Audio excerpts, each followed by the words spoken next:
एकमात्र राधा नाम और वृंदावन धाम का आश्रय और वास।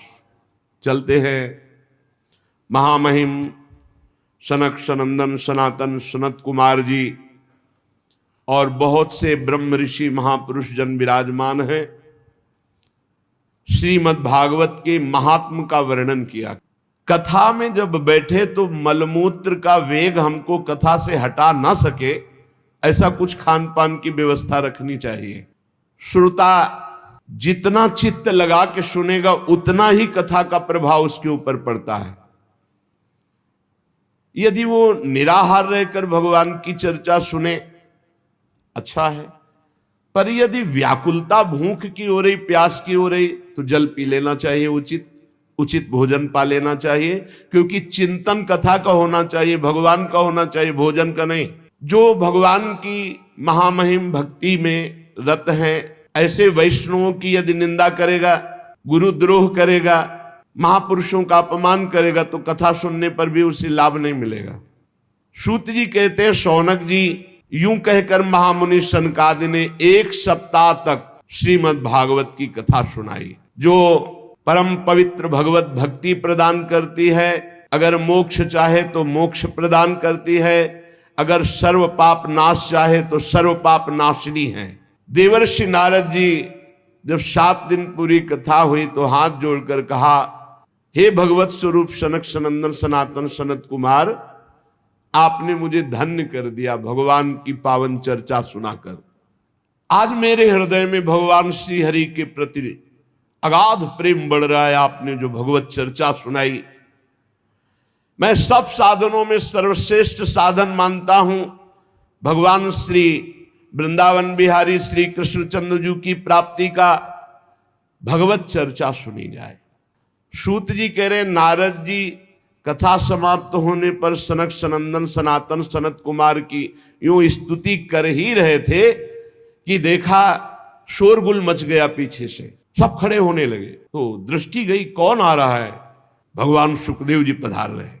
एक ऊंचा आसन विराजमान किया गया, उसमें श्री सुखदेव जी को लाके विराजमान किया। देवर्षि नारद आदि बड़े बड़े ऋषियों ने पूजन किया। जब सब सुख पूर्वक बैठ गए, भगवान श्री सुखदेव जी ने कहा, मेरी वाणी सुनिए।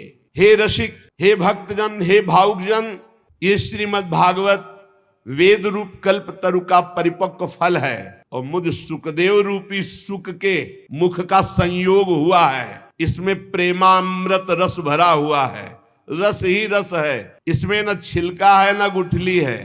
पियो, खूब पियो, अपनी श्रवणेंद्री से ये भगवत चर्चा रूपी महाअमृत रस का खूब पान करो, बार बार पान करो। इसकी रचना भगवान श्री कृष्ण द्वैपायन व्यास देव जी ने की है। इसमें निष्काम परम धर्म का निरूपण है। इसमें बहुत जल्दी शुद्धंताकरण होकर सत्य वस्तु का बोध हो जाता है। जब कभी कोई पुण्यात्मा भगवत कृपा से इसके श्रवण का पूर्ण संयोग बनता है, तो उसी समय भगवान निश्चय कर लेते हैं कि अब ये मुझे अधीन कर लेगा। श्रीमद् भागवत श्रवण मात्र से भगवान अधीनता स्वीकार कर लेते हैं। ये विशुद्ध ज्ञान का भी इसमें वर्णन है, भक्ति का भी वर्णन है, वैराग्य का भी वर्णन है। कोई श्रवण करे या कोई गायन करे और दोनों मनन करे तो निश्चित जीवन मुक्ति स्थिति श्रीमद् भागवत प्रदान कर देती है। ये रस केवल मृत्यु लोक में है, न स्वर्ग में है, न सत्य लोक में, न अन्य लोकों में। इसलिए खूब पान करो अपनी श्रवण इंद्री से इस भगवत रस का। सूत जी कहते, श्री सुखदेव जी महाराज ये कह ही रहे थे कि उसी समय और कोलाहल हो गया। जैसे श्री सुखदेव जी के आने पर कोलाहल हुआ था, सबकी दृष्टि गई तो देखा अपने पार्षदों के सहित बनमाली भगवान श्री कृष्ण मध्य में सभा के प्रकट हो गए। कोलाहल बंद ही नहीं हो रहा था। इतने में देखा तो भगवान महादेव जी उमा सहित, फिर देखा तो भगवान ब्रह्मा जी। अरे आनंद ही आनंद। अब तो कीर्तन आरंभ हुआ। पूजन के बाद भगवान बहुत प्रसन्न हुए और कहा, तुम सबकी हमारे प्रति जो प्रियता, हमारे लीला चरित्र के प्रति प्रियता और ये कीर्तन, इससे मैं तुम्हारे अधीन हो गया हूं। वरदान मांगो तुम सब, जिसकी जो इच्छा हो। भगवान के वचन सुनकर समस्त सभा बहुत प्रसन्न हुई। प्रेमार्द चित्त से सबने हाथ जोड़कर कहा, भगवान हमारी यही प्रार्थना है कि भविष्य में जहां कहीं भी आपकी कथा हो, आपकी चर्चा हो, आप पार्षदों सहित अवश्य पधारें। भगवान भी वचन देते हैं, जहां भगवत चर्चा होगी भगवान विराजमान है। इसके पश्चात नारद जी ने भगवान तथा उनके पार्षदों को प्रणाम किया। फिर सुखदेव आदि तपस्वियों को नमस्कार किया। फिर जितने कथामृत पान करने के लिए सब लोग आए हुए थे, सबको शौनक जी ने पूछा, सूत जी, श्री सुखदेव जी ने राजा परीक्षित को भागवत कब सुनाई?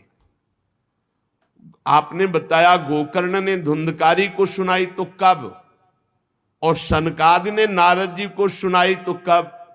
ये मेरी जानने की इच्छा है। सूत जी ने कहा, भगवान श्री कृष्ण के स्वधाम गमन के बाद कलयुग के 30 वर्ष बीत जाने पर भाद्रपद मास की शुक्ला नवमी को सुखदेव जी ने एक कथा आरंभ की, राजा परीक्षित को सुनाई। राजा परीक्षित के कथा सुनने के बाद कलयुग के 200 वर्ष बीत जाने पर आषाढ़ मास की शुक्ला नवमी को गोकर्ण जी ने धुंधकारी को कथा सुनाई।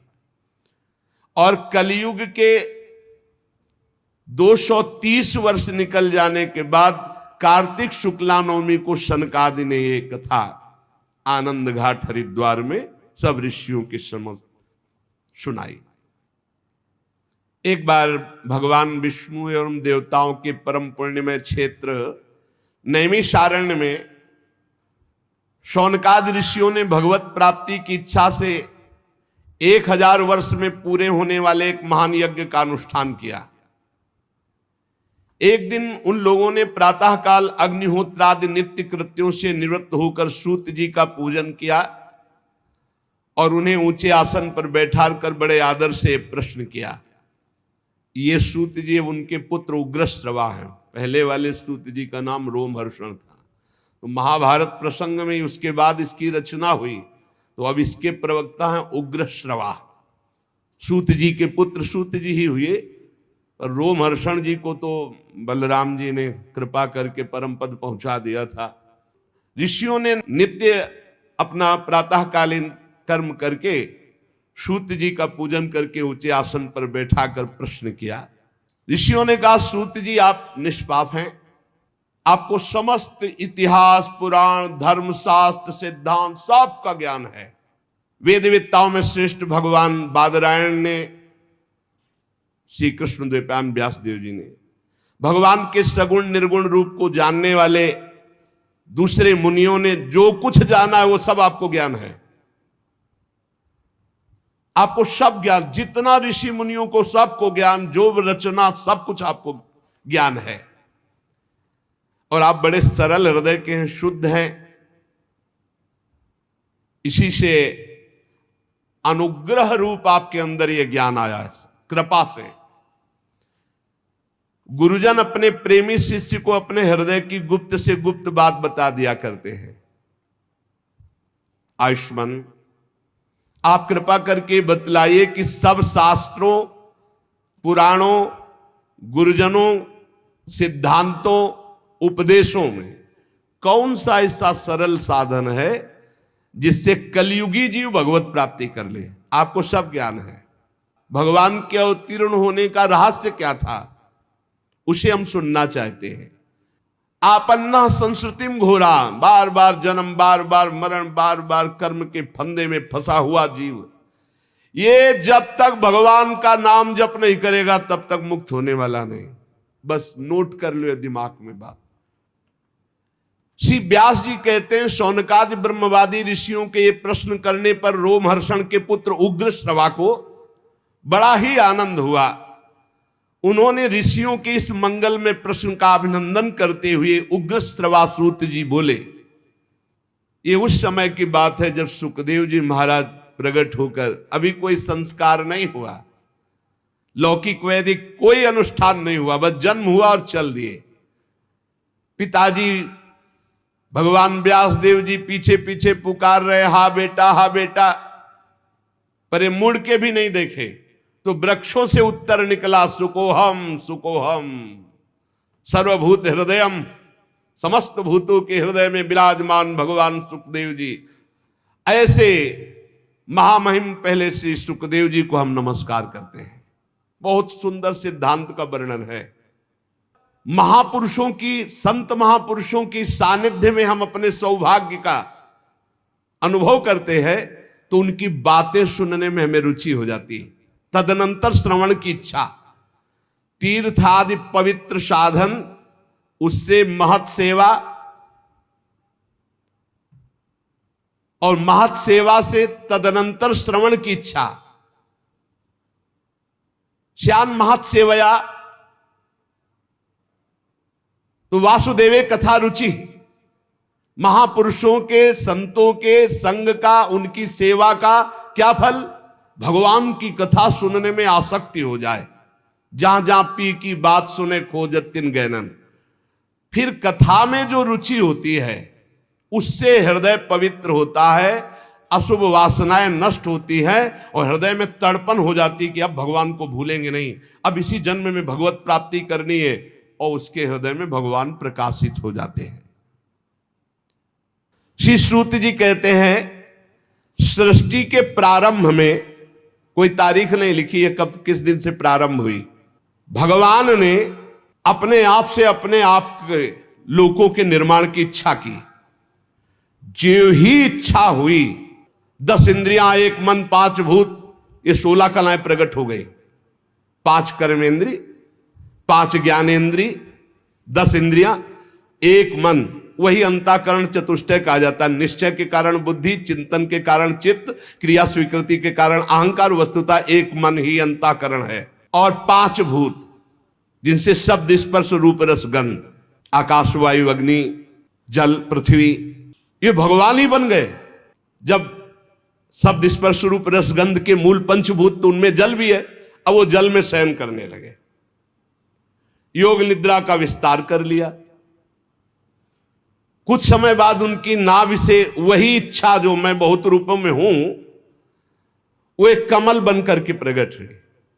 और उस कमल में जो प्रकट हुए प्रजापतियों के अधिपति भगवान ब्रह्मा जी प्रकट हुए। चारों तरफ देखा 4 मुख, और उन्होंने दिव्य दृष्टि से ब्रह्मा जी के पास जो थी देखना शुरू किया कि मैं कौन, कहां, कैसे कैसे आ गया, मैं कौन हूं। भगवान से बड़ी प्रार्थना की। भगवान के उस विराट रूप अंग प्रत्यंग में ही समस्त लोकों की कल्पना हुई। समस्त लोग भगवान में ही विराजमान है। हजारों सिर, हजारों कान, हजारों आंखें, हजारों नासिका, हजारों मुकुट, वस्त्र, कुंडल, आभूषण, सब यही भगवान का विराट रूप है। इसी से अनेक अवतारों का प्रादुर्भाव होता है। ये छोटे छोटे अंश से देवता, पशु, पक्षी, मनुष्य आदि योनियों की सृष्टि, ये सब इसी से विराट पुरुष से हुई है। सबसे पहले कमल, कमल से ब्रह्मा, और फिर ब्रह्मा जी ने जो पहली सृष्टि की तो सबसे पहले इस सृष्टि में प्रकट हुए सनक, सनंदन, सनातन, सनत कुमार। दूसरी बार इस संसार कल्याण के लिए समस्त यज्ञों के स्वामी उन भगवान ने जो रसातल में पृथ्वी विराजमान थी उसको लाने के लिए 12 अवतार धारण किया।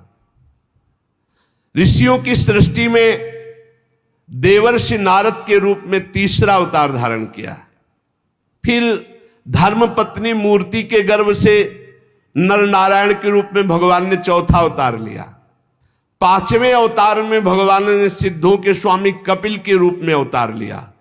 अनुसुईया के वर मांगने पर 6ठे अवतार में अत्रि की संतान दत्तात्रेय के रूप में भगवान प्रकट हुए। इस अवतार में उन्होंने अलर्क और प्रहलाद आदि को ब्रह्म ज्ञान का उपदेश किया। 7वीं में रुचि प्रजापति की आकुति नामक पत्नी से यज्ञ के रूप में भगवान ने अवतार ग्रहण किया। अपने पुत्र याम आदि देवताओं के साथ स्वयंभू मनवंतर की रक्षा की। राजा नाभ की पत्नी मेरु देवी के गर्भ से ऋषभ भगवान के रूप में अवतार हुआ। जिनके पुत्र भरत जी, जो जड़ भरत जी कहलाए गए। ये 8वां अवतार भगवान का ऋषभ देव के रूप में। ऋषियों की प्रार्थना से 9वीं बार वे राजा पृथु के रूप में अवतीर्ण हुए। शौनकादि ऋषियों, इस अवतार में उन्होंने पृथ्वी से समस्त औषधियों का दोहन किया। चाक्षुष मनवंतर के अंत में जब सारी त्रिलोकी समुद्र में डूब रही थी, तब भगवान ने मत्स्यावतार धारण किया, जो 10वां अवतार है। फिर भगवान ने जिस समय देवता और दैत्य समुद्र मंथन कर रहे थे, उस समय 11वां अवतार धारण किया, कच्छप रूप, जो मंदराचल को अपनी पीठ पे धारण किया। फिर उसी समुद्र मंथन में 12वीं बार धन्वंतरी के रूप में अमृत कलश लेकर समुद्र से प्रकट हुए। फिर वही उसी समय 13वीं बार मोहिनी रूप धारण करके दैत्यों को मोहित करके देवताओं को अमृत पान कराया। फिर भगवान ने जो 14वीं बार अवतार लिया, वो बड़ा ही भयंकर रूप था, नरसिंहावतार। अत्यंत बलवान दैत्यराज हिरण्यकश्यप की छाती अपने नखों से फाड़ डाली, जैसे चटाई फाड़ डाली। 15वीं बार वामन का रूप धारण करके भगवान दैत्यराज बलि के यज्ञ में गए। अंदर से चाहते थे त्रिलोकी का राज्य, परंतु मांगी उन्होंने केवल 3 पग पृथ्वी। भगवान का 16वां अवतार हुआ परशुराम अवतार। इसके बाद 17वें अवतार में सत्यवती के गर्भ से पराशर जी के द्वारा वे श्री कृष्ण द्वैपायन भगवान व्यासदेव जी के रूप में अवतीर्ण हुए। 18वीं बार देवताओं का कार्य संपन्न करने की इच्छा से राजा राम के रूप में भगवान ने अवतार धारण किया। 19वें और 20वें अवतार में यदुवंश में बलराम और श्री कृष्ण के नाम से भगवान का अवतार हुआ। इसके बाद कलयुग आ जाने पर मगध देश बिहार में देवताओं के द्वेषी दैत्यों को मोहित करने के लिए अजन के पुत्र रूप में भगवान का बुद्धावतार। इसके भी बहुत पीछे बाद, जब बिल्कुल कलयुग का अंत होना होगा, जब सब लुटेरे हो जाएंगे, कोई किसी का रक्षक नहीं, सब मतवादी आचरण, तो विष्णु यश नामक ब्राह्मण के घर कल्कि के रूप में भगवान अवतीर्ण होंगे। यहां 22 अवतारों की गणना की गई, परंतु भगवान के 24 अवतार प्रसिद्ध हैं। कुछ विद्वान 24 की संख्या यूं पूर्ण करते हैं। रामकृष्ण के अतिरिक्त 20 अवतार तो उपयुक्त हैं ही, शेष 4 अवतार भगवान श्री कृष्ण के ही अंश हैं। स्वयं श्री कृष्ण तो पूर्ण परमेश्वर हैं, वे अवतार नहीं अवतारी हैं। अतः श्री कृष्ण को अवतारों की गणना में नहीं गिनते। उनके 4 अंश, एक तो केश का अवतार, दूसरा सुतपा तथा प्रश्नि पर कृपा करने वाला अवतार, तीसरा संकर्षण और चौथा परब्रह्म। इन चारों अवतारों से विशिष्ट 5वें साक्षात भगवान वासुदेव। दूसरे विद्वान ऐसा मानते हैं कि 22 अवतार तो प्रयुक्त हैं। इनके अतिरिक्त 2 अवतार और हैं, हंसावतार और हयग्रीव अवतार। ऐसे भगवान के 24 अवतार होते हैं। शौनकादि ऋषियों, जैसे अगाध सरोवर से हजारों छोटे छोटे धाराएं निकलती है, वैसे ही भगवान श्री हरि के असंख्य अवतार और होते हैं, जिनका वर्णन नहीं, असंख्य। वो अपने भक्त के लिए कभी कोई अवतार धारण कर सकते हैं। जैसे द्रौपदी के लिए चीर अवतार धारण किया, कहां लिखा है? द्रौपदी के लिए चीर अवतार तो 24 में थोड़ी है। बोले असंख्य अवतार, जब जरूरत पड़े भक्त के लिए तब वो तुरंत अवतार धारण करते हैं, अंतर ध्यान हो जाते हैं। इस आकार आदि से अलग भगवान का एक सूक्ष्म रूप है, न देखने में आता है, न सुनने में आता है, न पकड़ में आता है। सूक्ष्म स्वरूप, उसी को आत्मा कहा गया है। और वही जब शरीराभिमान से युक्त हो जाता है तो उसी को जीव कहते हैं। और उसी शरीराभिमानी का बार बार जन्म मरण होता है। और है कौन? वही है, वही है। बस ये बात समझना है, भगवत स्वरूप होकर भगवत लीला में जाया जाता है। भगवान का एक सूक्ष्म अव्यक्त रूप है, जिसका आकार आदि नहीं है, न देखने में आता है, न सुनने में आता है। वो बड़ा सूक्ष्म है। तो क्या कहते हैं उसको? बोले आत्मा। और जब वही आत्मा अपने स्वरूप को भूलकर देह भाव में आ जाती तो उसे कहते हैं जीव। और इसी जीव का बार बार जन्म मरण होता है। ये लौटते चले जाओ तो पहुंचोगे वही प्रभु में ही। अब जिस अवस्था में गुरु प्रताप से आत्मस्वरूप का बोध हो जाए, शरीर से मैंपन हट जाए, उसी समय जीवन मुक्त ब्रह्म स्वरूप तत्वज्ञानी लोग इस रहस्य को जानते हैं। ये बुद्धि परमेश्वर की साक्षात माया है, बुद्धि तुम्हारी। ये जीव इसी बुद्धि में आसक्त होकर दुर्गति को प्राप्त हो रहा। जैसा निर्णय बुद्धि करती वैसे ही वो करता है, इसलिए बंधता चला जाता है। और जीव है कौन? बोले परमानंद में साक्षात परमात्मा। उसी समय जीव परमानंद में स्वरूप को प्राप्त हो जाता है जिस समय बुद्धि से अपना संबंध हटा देता है। भगवत लीला गायन, भगवत नाम जप, इससे आप भगवान की कृपा का अनुभव करेंगे। तब आप समझ पाएंगे कि भगवान की करामात क्या है। ये करामात बड़ा भारी जादूगर, अपने आप से अपने आप में सब जादू। दो बातें तो जीवन बना लो, या हम भगवत चर्चा कर रहे हैं या सुन रहे हैं या नाम जप कर रहे हैं। बाहरी शरीर से जो भी क्रियाएं, नौकरी, व्यापार, किसानी, सब भगवत गुणगान, भगवान नाम जप, सीधे भगवत प्राप्ति। नहीं तो बड़ा भारी जादू फैला है। एक बार हिम्मत करके निकलो भाई, हम सब भगवान की शरण में है। एक बार इस माया प्रपंच से निकलो, नाम जप निरंतर करते रहो, देखना आपकी आध्यात्मिक उन्नति कैसी होती। नाम जप पकड़ लिया, जीत गए, जीत गए पक्का। लीला चरित्र तो हर समय हम नहीं सुन सकते, हर समय नहीं गा सकते, हर समय संयोग नहीं मिल सकता, लेकिन नाम हर समय। नाम और जब चरित्र सुनने और कहने का समय मिले, खूब उदार हृदय से सुनो और गाओ भगवान की लीला। तव कथा अमृतम तप्त जीवन। बोले वो नैमी सारण में सुन रहे, वो हरिद्वार में सुन रहे, ये सब भगवान के रचित तीर्थ है। नैमी सारण तीर्थ जानते हो क्यों? सुदर्शन चक्र के प्रभाव से। और यहां स्वयं भगवान लीलारत थे, है और आगे रत रहेंगे। प्रिया प्रीतम का घर है ये, बस ट्रांसफर हो गया, शरीर ये छूटा और निकुंज की पोशाक मिलेगी। चल सखी प्रियाजू के पास। निरंतर नाम जप करो और जितना बन सके उतना परोपकार करो, दूसरों का हित करो, बड़ा आनंद रहेगा। शेष चर्चा आगे। श्री राधा वल्लभ लाल की जय।